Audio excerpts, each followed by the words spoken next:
नमस्कार दोस्तों, शब्दावली की सीरीज में आज हम करने वाले हैं विलोम शब्द। विलोम शब्द का हमें आज तीसरा सेट करना है। इससे पहले हमने 2 सेट किए और मुझे पक्का यकीन है कि आप लोग सेट 1 और सेट 2 को अच्छी तरह से याद कर चुके होंगे। तो चलिए हम शुरू करते हैं सेट 3। सबसे पहला शब्द है यहाँ पर कपटी। कपटी मतलब जिसके अंदर कपट हो, यानी जो कपट छल करता हो। इसका विलोम हो जाएगा निष्कपटी। निष्कपटी अर्थात जिसके अंदर छल कपट ना हो। नेक्स्ट शब्द है सुधासिक्त। सुधासिक्त कहते हैं सुधा से युक्त। सुधा मतलब अमृत, और अमृत से जो युक्त है इसका विलोम हो जाएगा विषाक। तो विषाक जो हो जाएगा यानी जो जहर से युक्त हो या जिसके अंदर जहर हो। अगला शब्द लेते हैं। अगला शब्द है हमारा आय। आय कहते हैं आमदन को, यानी जो हम कमाते हैं तो उसे हम क्या कहते हैं, आय कहते हैं। और इसका विलोम हो जाएगा व्यय। व्यय मतलब खर्च करना, जिसे हम खर्च करते हैं। अगला शब्द है विघटन। विघटन कहते हैं अलग अलग हो जाना या टूट जाना। इसका विलोम हो जाएगा संगठन। संगठन मतलब एक जगह इकट्ठा हो जाना। नेक्स्ट शब्द है हमारा वैकल्पिक।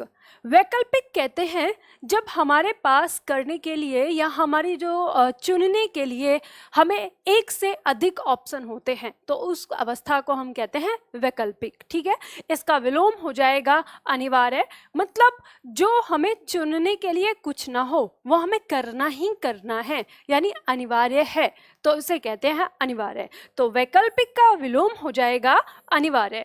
अगला शब्द हम लेते हैं। अगला शब्द है हमारा स्थूलकाय।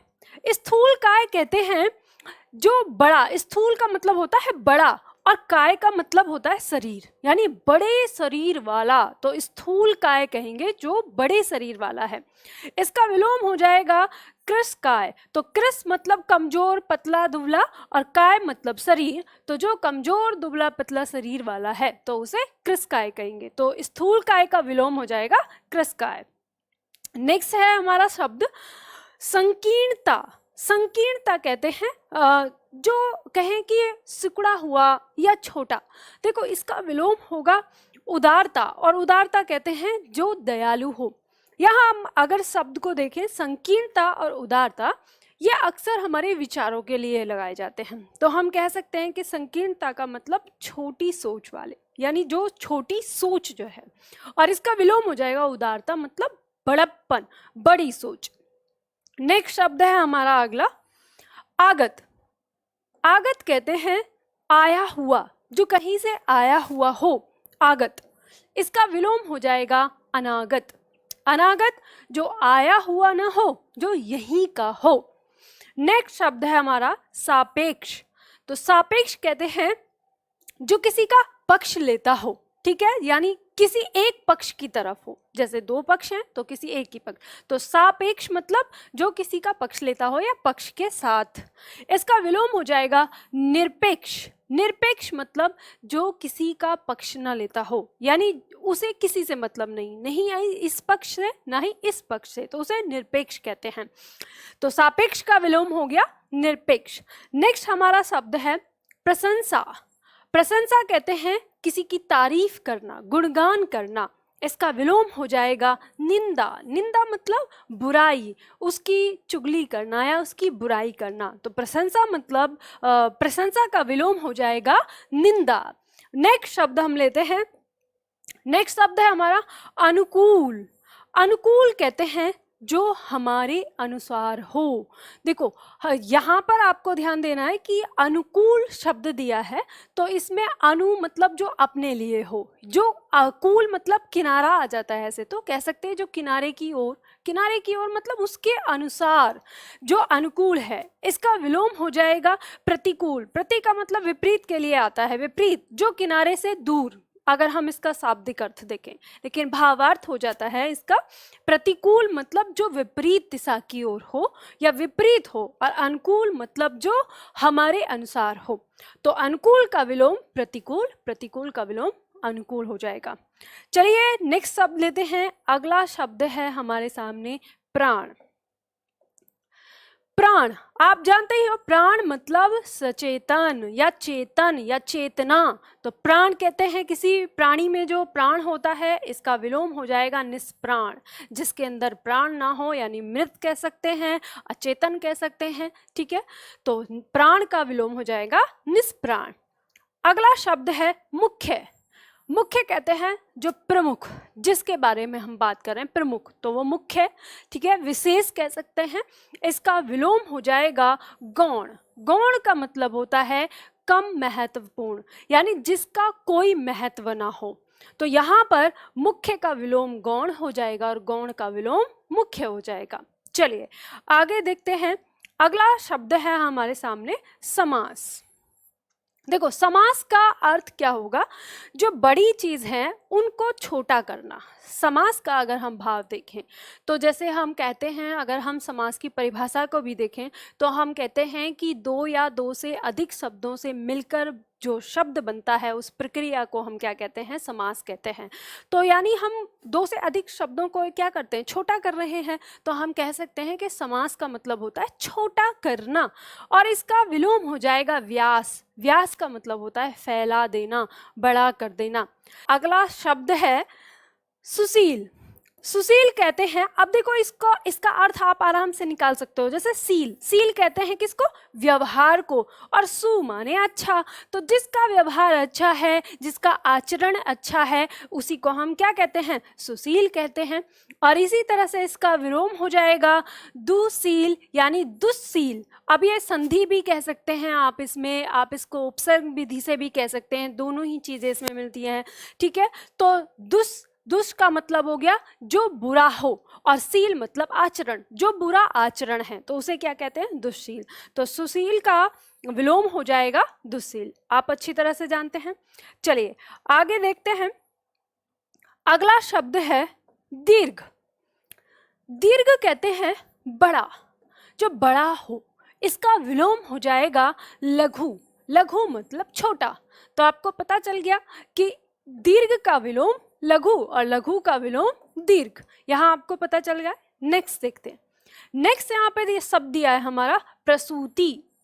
प्रसूति कहते हैं वो अवस्था जब कोई महिला किसी शिशु को जन्म दे रही होती है, तो उस अवस्था को कहते हैं प्रसूति। और इसका विलोम हो जाएगा निवृत्ति। निवृत्ति मतलब जब वो जन्म देकर निवृत्त हो जाए यानी निपट जाए, तो उसे निवृत्ति कहते हैं। तो यहाँ पर आपको ध्यान देना है, प्रसूति का विलोम क्या होगा, निवृत्ति होगा। आपके एग्जाम में मोस्ट इंपॉर्टेंट है ये, ठीक है, तो ध्यान देना है। चलिए आगे देखते हैं। अगला हमारा दिया है सावधान। सावधान मतलब सचेत हो जाना, आपको अच्छी तरह से पता है। विलोम क्या होगा इसका, असावधान यानी लापरवाह कह सकते हैं, ठीक है। अगला देखते हैं, आगे दिया है हमारा सुलभ। सुलभ देखो ऐसे ही अर्थ भी कैसे निकालना है, लभ। लभ का मतलब हम कह सकते हैं प्राप्त होना, ठीक है। और सु जो है ये उपसर्ग है। अब जो हमें आसानी से, अब यहाँ पे सु का अर्थ अच्छा नहीं, सु का अर्थ यहाँ पे आसान है। तो सुलभ मतलब जो हमें आसानी से प्राप्त हो उसे कहते हैं सुलभ, और इसका विलोम हो जाएगा दुर्लभ। तो दुर्लभ, दुर माने कठिन और लभ माने प्राप्त होना, जो हमें कठिनाई से प्राप्त हो उसे हम क्या कहेंगे, दुर्लभ। तो यहाँ हमें पता चलता है कि सुलभ का विलोम हो गया दुर्लभ, ठीक है, आसानी से कर सकते हैं। चलिए नेक्स्ट है, नेक्स्ट शब्द हमारा दिया है अक्षर। अक्षर देखो ऐसे तो आपको मैंने अनेकार्थक शब्द में बताया है कि अक्षर जो शब्द है आपका ये एक अनेकार्थक शब्द है, कई सारे अर्थ इसके निकलते हैं, लेकिन हमें यहाँ पर ध्यान देना है कि यहाँ पर इसका अर्थ क्या हो सकता है। तो हम इसके विलोम के आधार पर लेंगे इसका सटीक अर्थ। तो अक्षर का विलोम क्षर दिया है, ठीक है। तो क्षर हमें देखना है, क्षर का मतलब क्या होता है, धीरे धीरे घटना, ठीक है, जिसका नाश होना या धीरे धीरे जो गिरावट की तरफ जाए, नाश होता रहे। तो हम यह कह सकते हैं कि यहाँ पर फिर अक्षर का अर्थ आ जाता है जो कभी न मिटता हो, कभी न मिटने वाला या जिसका कभी नाश ना हो, वो क्या कहलाएगा, अक्षर कहलाएगा। और क्षर मतलब जिसका नाश हो यानी जो नाशवान है उसे हम क्षर कहेंगे। चलिए आगे देखते हैं। अगला शब्द है हमारा पंडित। पंडित, पंडित कहते हैं अक्सर, देखो हम कहते हैं कि पंडित मतलब विद्वान, जो विद्वान होता है उसे हम पंडित कहते हैं। इसका विलोम हो जाएगा मूर्ख, जिसे कोई ज्ञान न हो वो क्या कहलाएगा, मूर्ख कहलाएगा। तो पंडित का विलोम मूर्ख। चलिए आगे बढ़ते हैं, अगला है कुसुम। तो कुसुम जो शब्द है आपका, तो यहाँ पे आपको ध्यान देना है कि ये पुष्प होता है यानी फूल, तो हम कह सकते हैं कुसुम हो गया। अब इसका विलोम क्या होगा, तो हमें पता है कि फूल का हम क्या लगाते हैं, या तो हम कांटा लगाते हैं या तो हम पत्थर लगाते हैं। तो पाहन का अर्थ कांटा तो नहीं है, लेकिन पाहन का अर्थ क्या होगा, पत्थर होगा। तो इस तरह से हम इसकी पहचान कर सकते हैं। अब ऑप्शन में आपका क्या दिया है, आपको इस बात से निर्भर करता है। ये बात ध्यान रखिएगा, यहाँ पे जो मैंने आपको विलोम और उनके विलोम शब्द जो दिए हैं, ये आपके प्रीवियस क्वेश्चन पेपर से क्वेश्चन और ऑप्शन, जो उसका सही ऑप्शन है उसको सामने रख दिया है। देखो आपको किसी भी अभ्यास पेपर की इतनी आवश्यकता नहीं पड़ेगी। अक्सर मुझसे स्टूडेंट कहते हैं कि मैडम आप शॉर्ट ट्रिक बताइए, ऐसे देख के तो कोई भी याद कर लेता है। मैं आप लोगों को एक चीज़ बताती हूँ, शॉर्ट ट्रिक कुछ नहीं है, किसी भी सब्जेक्ट का कोई शॉर्ट ट्रिक नहीं है। और शॉर्ट ट्रिक के चक्कर में आप अपनी उस समय को खो देते हैं जो आपकी जॉब के लिए आपको समय मिला है। जब आपके पास समय है उस समय तरीके से पढ़िए। शॉर्ट ट्रिक आपको ज्ञान नहीं देती, ये बात याद रखिएगा। चलिए आज आपने एग्जाम के लिए शॉर्ट ट्रिक पढ़ के रट के आप निकल गए, लेकिन अगर कभी ये चीज़ें आपको आपके वर्क प्लेस पे ज़रूरत पड़ी, तब क्या आप अपने आप को अनपढ़ कहलवाओगे, या शॉर्ट ट्रिक के चलते में आप ये कहोगे आप पहले से पढ़ोगे नहीं, और उस समय कोई भी आपका सीनियर या आपका जूनियर आपसे ये सवाल कर सकता है कि तुम पैसे देकर आए हो क्या इस जॉब में, आपने पढ़ा नहीं था क्या। तो इसीलिए हमेशा याद रखिए ये सारी चीज़ें, यानी ये इस तरह के शब्द हैं जो आपको वर्क प्लेस पर भी काम आएंगे जब आप सरकारी काम करेंगे या किसी लोगों से मिलेंगे जुलेंगे। तो हमेशा ये चीज़ ध्यान रखिए कि वोकेबलरी यानी जो आपकी शब्दावली है वो कोई सी भी भाषा की हो, आपको उसे पूरा कंप्लीट याद करना चाहिए, समझना चाहिए वाक्यों के साथ। चलिए वापस आइए यहाँ पर। तो आपको ये ध्यान देना है, आपको ऐसे नहीं करना है कि आप रट रटा के इधर से कर लें, आप समझने की कोशिश करिए, समझ के करिए। चलिए अगला शब्द है आपका वीर। वीर कहते हैं हम योद्धा को, जो साहसी हो, ठीक है, योद्धा या साहसी। इसका विलोम हो जाएगा कायर। कायर मतलब जो डरपोक हो या डरने वाला हो, ठीक है। नेक्स्ट शब्द है हमारा खंडन। खंडन कहते हैं तोड़ देना या टुकड़े टुकड़े कर देना। इसका विलोम हो जाएगा मंडन। मंडन मतलब जोड़ना, तो खंडन का विलोम क्या हो जाएगा, मंडन। नेक्स्ट शब्द है अभिमानी। अभिमानी कहते हैं जिसे अभिमान हो या घमंड हम कह सकते हैं, जिसके अंदर घमंड हो। इसका विलोम हो जाएगा निरभिमानी, मतलब जिसके अंदर कोई अभिमान ना हो, कोई घमंड ना हो। नेक्स्ट शब्द है मानवता। मानवता कहते हैं यानी जो इंसान का गुण होता है, यानी मनुष्य का जो गुण है उसे मानवता कहते हैं।